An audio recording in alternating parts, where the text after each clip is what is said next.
Senhor, nosso Deus, nosso Pai, eu estou agradecido por estar nesta tarde, neste lugar, para junto, cooperar, colaborar com a minha partícula de fé. Aqui está teu servo, pastor Roberto, que vai ministrar a tua palavra. Toma ele nas tuas mãos, usa ele com poder, com autoridade, com graça, que a tua palavra dê encontro de necessidade de cada filho teu que está aí nesta tenda, e o teu nome seja glorificado para sempre. Amém. Glória a Deus, glória a Deus. Glória a Deus. A paz do Senhor, queridos irmãos. Amém. Louvamos a Deus por esta tarde abençoada. Aqui nos reunimos nesse lugar que é consagrado como casa de Deus. Aleluia. E louvamos a Deus por poder estar com os irmãos nesse segundo aniversário. Amém. Deus abençoe esse casal, o Adão e a Jane, os demais irmãos que cooperam aqui neste local de pregação. Nosso pastor conosco, que Deus abençoe. Louvamos a Deus pela vida da irmã Leandra, que sempre me acompanha. Aleluia, Jesus. E o irmão Felipe, que tem sido o nosso guia por aqui. Aleluia, glória a Deus. Glória a Deus. Deus abençoe esse moço e continue usando e enchendo desta graça. Aleluia, E Jesus. dessa vontade de fazer a obra do Glória Senhor. a Deus. Queridos, para que os irmãos possam se sentar, abra vossas Bíblias comigo no livro de Neemias, no capítulo de número 1 e o versículo de número 4 do livro de Neemias. Estaremos lendo um versículo para a nossa meditação nesta tarde, uma vez que estamos aqui, pelo que vejo, em um trabalho missionário, aonde os irmãos se reúnem neste lugar para adorar a Deus, uma vez por mês. Oh, glória a Deus! Uma vez por mês se reúnem para proclamar o Evangelho, Aleluia. para dizer que Jesus é o mesmo, que Jesus cura, que Jesus salva, que Jesus transforma, prepara o homem e um dia o levará para a Nova Jerusalém. Glória a Deus. E creio, queridos irmãos, que como todos os trabalhos evangelísticos e missionários, não é tarefa muito fácil. Não é tarefa fácil, é tarefa árdua. E Deus tem colocado uma palavra no meu coração para compartilhar com os irmãos, louvando a Deus por 2 anos desse trabalho. Neemias 1,4 diz: e sucedeu que, ouvindo eu estas palavras, assentei-me e chorei e lamentei por alguns dias, e estive jejuando e orando perante o Deus dos céus. Amém? Estejam sentados, queridos. Louvamos a Deus pela oportunidade de aqui estar com os irmãos. Aleluia. Como já foi dito, pela primeira vez nesse lugar, conhecendo. Algumas vezes passávamos ali na faixa, mas não tínhamos ciência que os irmãos moravam aqui e que aqui tem esse trabalho uma vez por mês. Que Deus abençoe os queridos irmãos. Cremos que será a primeira, mas não será a última. Quem sabe Deus nos considerar outros meses, estar com os irmãos aqui para adorar o nome do Senhor, para louvar o nome do Senhor. Glória a Deus. Muitas vezes, irmãos, nós com a minha esposa tivemos em muitos trabalhos assim, irmã. Aleluia. Trabalhos como esse. E às vezes nem telhado tinha, viu? Glória a Deus. Era debaixo de uma sombra mesmo. Realizamos ceias embaixo de árvores. Glória a Deus. Embaixo de árvores. E sentíamos a presença do Senhor. Glória nosso Deus. a Deus. Aleluia! Porque para Deus se manifestar, não precisa um templo bonito. Para Deus se manifestar, não precisa muita gente. É preciso que você se reúna com o coração de adorador. Glória. E se você se reunir com o coração de adorador, com mais um, ali ele já está. E você sentirá a presença e a glória de Deus. Glória ao Senhor. Queridos, o texto qual fizemos leitura nos traz o relato da história de Israel. A Bíblia diz que no ano 538, a palavra do Senhor nos fala que Israel mais uma vez foi invadida, desta vez pelos babilônios. Invadiram Israel, em especial a cidade, a capital de Jerusalém, e ali devastaram aquela cidade.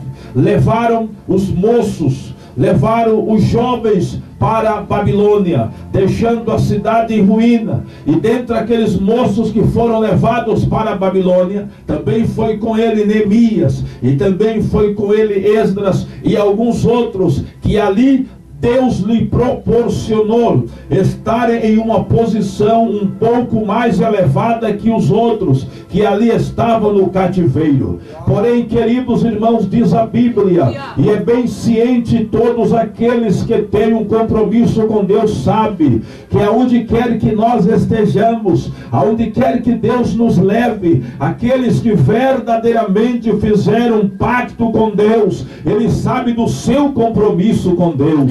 Por essa razão, queridos, eu entendo que tem pessoas que dizem: eu não posso ir lá em tal lugar. Mas aonde quer que você esteja, não se esqueça, você é um representante de Deus aqui na terra. Você era um embaixador, um mensageiro do Senhor. E ali aqueles moços estavam em Jerusalém, na Babilônia, porém com seu coração voltado para Jerusalém, sabendo da necessidade daquela cidade, sabendo que os muros estavam por terra, sabendo que as portas tinham sido queimadas a fogo. Porém, a sua oração era incessante, pedindo a Deus que desse uma oportunidade, que eles pudessem fazer alguma coisa. Meus amados irmãos, isso nós vemos até mesmo nos nossos dias, nos dias atuais. Quantas pessoas ou quantas necessidades, queridos irmãos, mas alguém precisa se posicionar para que Deus comece a operar. É preciso que alguém diga: Senhor, eis-me aqui, Senhor. Quando Isaías teve aquela visão da glória de Deus, Isaías contempla a sua própria situação. Quando disse que era pecador, Isaías contempla a glória do Senhor e também a visão do mundo. Ele, logo de ouvir, logo de ser tocado com carvão, com a brasa do altar e ser transformado, Deus brada em alta voz dizendo: quem enviarei? E quem há de ir por nós? Ele se apresenta dizendo: Senhor, eis-me aqui, eis-me aqui, envia-me a mim. Bendito seja o nome do Senhor. Deus não precisa de mim nem de você para realizar o seu desígnio aqui na terra, mas Deus conta comigo e Deus conta com você. Se eu não quiser fazer, Deus usará outra pessoa para fazer em meu lugar. Mas se eu disser: Senhor, eis-me aqui, Deus conta comigo, Deus conta com você. Não podemos dizer assim: se eu não vier, o culto não sai jamais. Deus não trabalha dessa maneira. Mas se você disser: Senhor, eu vou, Deus diz: vá, porque eu conto com você naquele lugar. Bendito seja o nome do Senhor. E aquele moço Neemias, sendo copeiro do rei, estando em uma posição elevada, abro um parênteses para vos dizer o seguinte: não podemos esquecer, meus amados irmãos, louva a Deus pela vida dos nossos irmãos, que há 2 anos atrás tiveram a iniciativa, creio eu, de começar esses cultos nesse lugar. Sabe por quê, queridos? Um dos grandes problemas da igreja hoje, quando digo igreja, eu digo nós que somos igreja, é nos conformarmos, é nos aquietarmos, estarmos quietos nos nossos templos, cheios do poder de Deus, cheios da graça do Senhor, sendo renovado no Espírito Santo diariamente, mas nos esquecendo que lá fora existem pessoas que precisam receber esta mesma graça, esta mesma unção e, sobretudo, a mesma convicção que eu e você temos acerca da nossa salvação e acerca da eternidade. Neemias estava bem, mas preocupado com a situação dos seus irmãos. Ao receber a visita deles, a primeira coisa que ele fez foi perguntar qual era a situação dos remanescentes de Israel. Eles disseram: em extrema miséria, em extrema pobreza, e os muros ainda por terra, e as portas ainda estão queimadas. Aleluia. Irmãos, que situação difícil. Eu não sei se vocês já tiveram experiência, e rogo a Deus que nunca tenham, de perder algo assim no incêndio, ou de ter alguma coisa incendiada faz alguns meses. Alguém liga para mim bem cedinho da manhã e disseram: olha, a congregação Figueira pegou fogo. Era uma congregação de madeira que nós construímos, ajudamos a levantar. E saí de casa, cheguei lá, estava só o terreno e cinza, muita cinza. Eu disse: Jesus, Jesus. E os irmãos ali chorando. E ao olhar e ver os irmãos chorando, disse: meu Deus, me imagino a situação de Neemias e dos demais, quando olharam para a sua cidade pela última vez, sendo levado cativo, vendo aquela destruição, as portas queimadas a fogo. Porque ali, irmãos, para mim não foi uma experiência muito boa, mas naquele mesmo momento nós oramos ali com os irmãos e falamos: irmãos, Deus sabe o que faz, Deus permitiu, porque Ele nos dará algo melhor. Deus nos dará algo melhor. E Deus é Deus que cumpre as suas promessas, se é que nós cremos naquilo que Ele tem prometido para as nossas vidas. E com a ajuda do Senhor, no mês que vem, já estaremos no novo templo construído ali, para a honra e glória do nome do Senhor Jesus. Ainda não inaugurado, mas já chegamos na altura do telhado, irmãos. E eu creio, e eu disse quarta-feira ali para os irmãos, aí até o fim do mês, Deus vai nos dar o telhado, porque eu creio em um Deus de milagres. Neemias também acreditava que Deus era poderoso para realizar o desígnio do seu coração. Entristecido, porém confiante.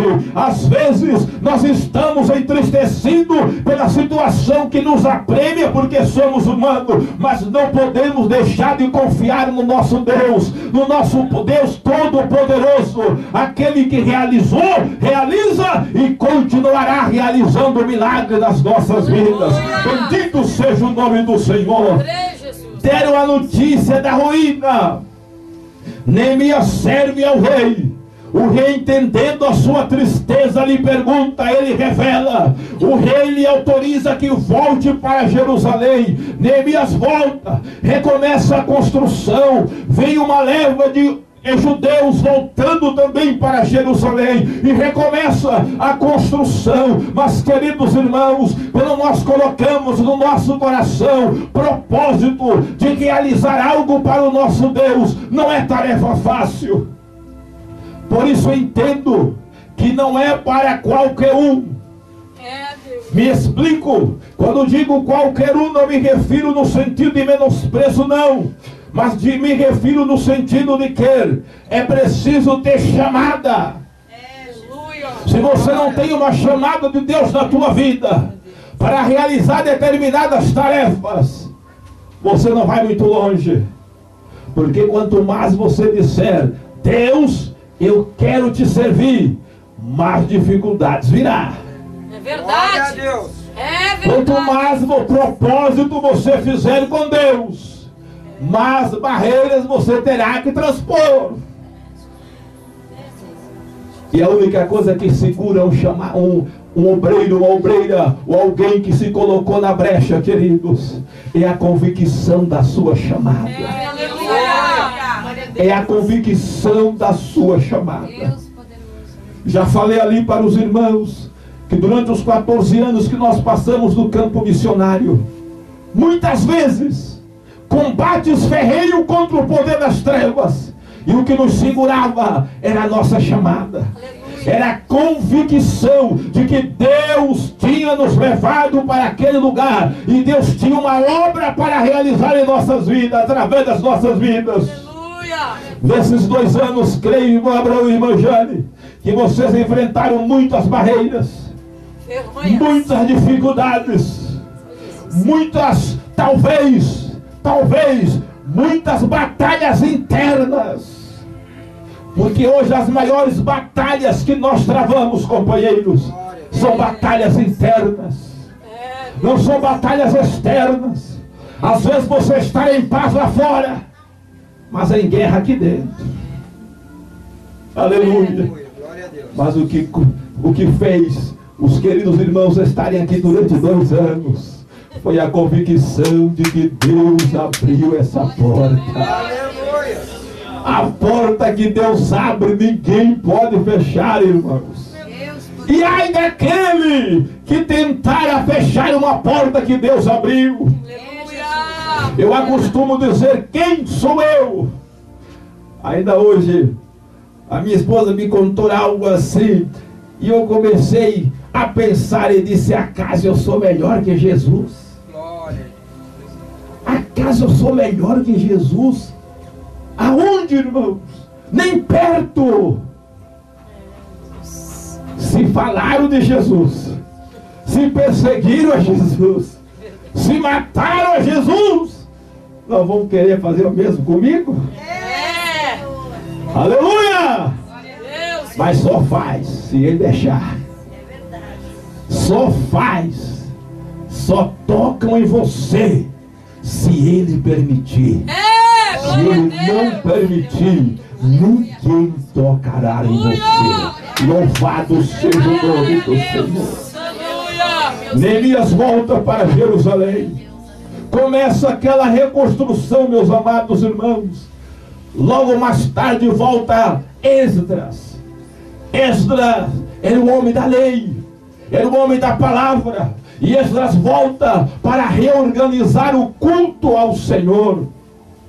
Porque é tão fácil deixar de cultuar, mas difícil é voltar a cultuar. É fácil. Existem pessoas que deixam de cultuar simplesmente porque alguém passou e não olhou para ela. Existem pessoas que deixam de cultuar porque alguém passou e não lhe disse: a paz do Senhor. Ah, o irmão não me ama mais. Não existe amor aqui. Não troque, querido. Glória a Deus, aleluia. A glória e a presença de Deus na tua vida por coisas tão efêmeras. Aleluia, amém. Aleluia. Glória seja dada ao nome do Senhor. Agora você voltar ao mesmo estado que você estava, existe um preço a pagar. E essa foi a luta de Esdras. E Esdras lutando para levar o povo novamente ao mesmo estado. E somos humanos. A semana passada, comentando ali em uma reunião, eu perguntei para os professores da escola bíblica dominical: você já pensou alguma vez em desistir? E eu me adiantei e disse: porque eu já.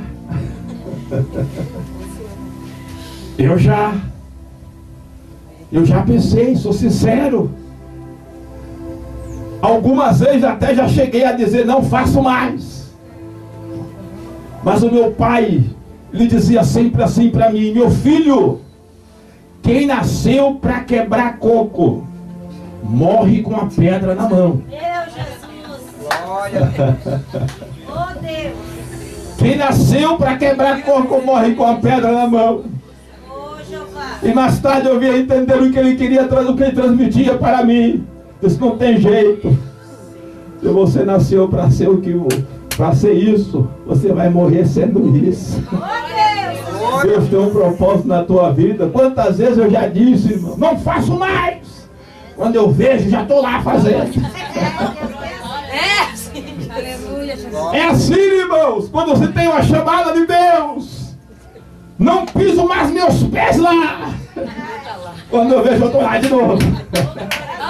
Quando eu vejo lá dizendo, fulano, vamos, rapaz, vamos de novo. Porque Deus tem algo conosco. Glória a Deus. Aleluia. E talvez em um desses momentos, ali, em um desses momentos, Zorobabel, juntamente com Esdras, juntamente com Neemias, ele entrou aquele desânimo. E Zorobabel quis usar a força. Mas quando nós estamos saindo da direção de Deus, Deus sempre usará alguém para nos levar de volta para o caminho que Ele quer. Deus sempre usará alguém. E esse alguém pode ser uma criança. Esse alguém pode ser uma jumenta. Aleluia. Ah, pastor, pode ser um ímpio? Pode até ser um inconverso. Se não tiver ninguém convertido na volta, Deus usa a boca dele mesmo. Jesus. Para falar comigo, para falar com você. Aí quando Zorobabel quis desistir, você encontra isso no livro de Zacarias, no capítulo 4 e no versículo 6. Quando Zorobabel quis desistir, diz a Bíblia que Deus usa Zacarias e diz, Zacarias, vai lá e me entrega esta mensagem para Zorobabel, dizendo, Zorobabel, assim diz o Senhor, não é por força, não é por violência, mas é pelo meu Espírito, diz o Senhor dos Exércitos. Bendito seja o nome do Senhor nosso Deus. E no capítulo 4 e no versículo 6 do livro do profeta Zacarias, aqui eu encontro, meus amados irmãos, aqui eu encontro 4 poderes que lutam muitas vezes contra as nossas vidas, quando nós estamos na batalha espiritual ou buscando alcançar algo da parte de Deus. O primeiro poder que luta contra a minha vida e contra a tua vida é o poder físico. É quando nós queremos ganhar as nossas batalhas através da nossa própria força. E eu costumo dizer, o grito não muda, o grito não transforma, o grito não muda a situação. Não adianta gritar, irmão, não adianta gritar, irmã, dentro de casa ou fora dela. Às vezes eu brinco com os irmãos na igreja e digo assim, adore a Deus como você fala em casa. Porque às vezes em casa nós temos uma garganta assim que é misericórdia, do outro lado da rua se ouve. Mas quando chegamos na igreja parece que a voz vai embora. Aleluia. Irmãos, eu tenho saudade daquele tempo, os mais antigos sabem. Aleluia, Jesus. Que você chegava num bairro assim, 7h30 de domingo, e só botava o ouvidinho assim, dizia, tem uma igreja aqui perto. Tem um culto aqui perto. Os irmãos cantando 243 da harpa cristã. Ah, glória a Deus. Mas hoje às vezes a gente não quer adorar a Deus, irmãos. É tempo de adorar ao Senhor. Glória a Deus. Então às vezes pensamos que as nossas batalhas as venceremos através do poder físico. Mas não é através do poder físico que fala sobre a força. A Bíblia diz no livro de Juízes 3:16 sobre Sansão. 1 Samuel 17:23 sobre Davi e Golias. Olhando para Davi e olhando para Golias, irmãos, é a lógica.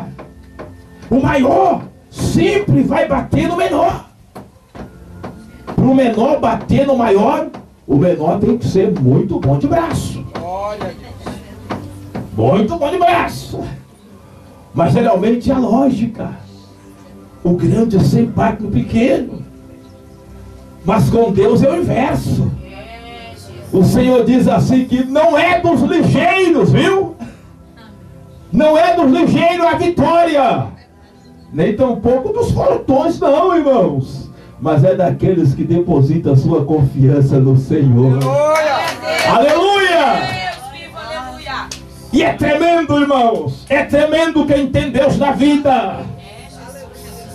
Todo um exército sendo desafiado por um incircunciso, um gigante chamado Golias. Toda uma nação encurralada, com medo. Quando não se tem intimidade com Deus, é assim. Não é nem tempestade, é uma garoa. E o crente já está dizendo, não vou mais. Não quero mais. Não dá para mim. É só um chuvisquinho, irmão, um chuvisqueiro. Deus, aleluia. Mas aquele que tem intimidade com Deus, a tempestade está feia. Ele olha assim e diz, eu sei em quem tenho crido. Glória a Deus. Eu sei em quem eu tenho crido. Ele olha para todas as possibilidades, não vê porta aberta, mas ele olha para o céu e diz assim, o meu socorro vem do Senhor, que fez os céus e que fez a terra. Davi, irmãos, inexperiente no sentido humano, mas tinha vasta experiência com Deus. Glória. Ainda ontem compartilhava com os irmãos ali na congregação acerca da oração intercessória que Abraão fez por Ló, quando Deus ia destruir a cidade de Sodoma e Gomorra. Diz a Bíblia que Deus disse, ocultaria eu do meu servo Abraão o que vou fazer, ocultaria eu. Irmãos, isso é intimidade com Deus. Quando se tem intimidade com Deus é assim. E eu entendo que o poder da intercessão começa não quando dobramos os nossos joelhos para falar com Deus. O poder da intercessão começa lá na frente, quando nós propomos no nosso coração ter intimidade com Deus. Aí você já tem saldo, você dobra o joelho e sabe que o Senhor te ouve. O Senhor te ouve. E isso aconteceu com Abraão, isso aconteceu com Moisés, isso aconteceu com tantos outros que tinha intimidade com Deus. Davi tinha intimidade com Deus. Golias confiava na força física. Davi confiava na força espiritual. Não era o poder físico que nos fará vencer as nossas batalhas. Existem pessoas que pensam que é através do poder moral que nós vencemos as nossas batalhas. Ah, meu nome é fulano de tal, pastor, consagrado, consagradíssimo homem de Deus. Não ora para ver. Não busca a face do Senhor para ver. Glória a Deus. Não anda em novidade de vida com Deus para ver. Não é o nome, não é a fama, não é isso que vai nos fazer vencer as nossas batalhas, meus amados irmãos. Glória seja dada ao nome do Senhor. Não é isso que vai nos fazer vencer as nossas batalhas. Alguns talvez pensam, meus amados irmãos, que poderá vencer através do poder intelectual, que fala de conhecimento. Eu me equivoquei nisso. Quando Deus me chamou para a obra missionária, eu disse, Deus, eu vou. Deixa eu concluir meus estudos, deixa eu me formar, me formei, quero fazer administração, fiz, quero fazer cursos, fiz. Aí Deus disse, tu está pronto? Eu disse, agora eu estou pronto. Então você vai. No meu primeiro culto, eu perdi para um papagaio. Glória a Deus, aleluia. Era um culto como este, e tinha um papagaio numa gaiola. Queridos, eu li a palavra do Senhor e não consegui dar um passo na mensagem que pensava que tinha. E aquele papagaio recitava alguns versículos, porque a família é cristã e papagaio memoriza. E eu dizia assim, Jesus, eu não consigo falar nada. E esse bicho aí, e o Espírito Santo dizia no meu ouvido, você está preparado? No meu coração, você disse que estava pronto. Você disse que estava preparado, agora faz. Você tem conhecimento. Você tem poder intelectual. Você é formado. Agora pregue. Eu não consegui, irmãos. Fui para casa arrasado, humilhado. Mas é aí que Deus gosta. Aleluia! É isso que Deus quer de mim e de você. Aleluia! Cheguei em casa desse Senhor, eu não sou nada, Senhor. Eu não tenho nada. Os meus estudos não prestam para nada. O meu conhecimento não presta para nada. Se tu não estiver na frente de tudo isso, Jesus. Aleluia!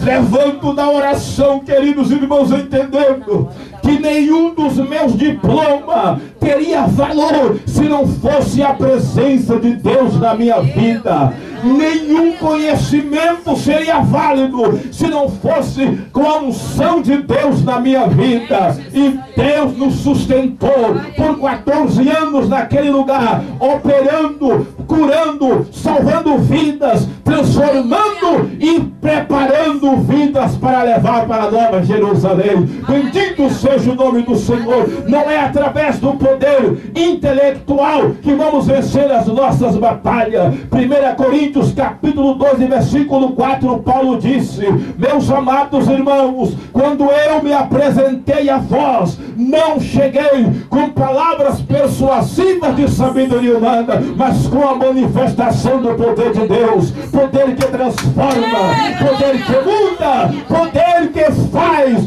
milagres acontecer na vida do homem que crê. Mas o que nos fará vencer as nossas batalhas é o poder espiritual de Deus nas nossas vidas. Bendito seja o nome do Senhor. Atos capítulo 2,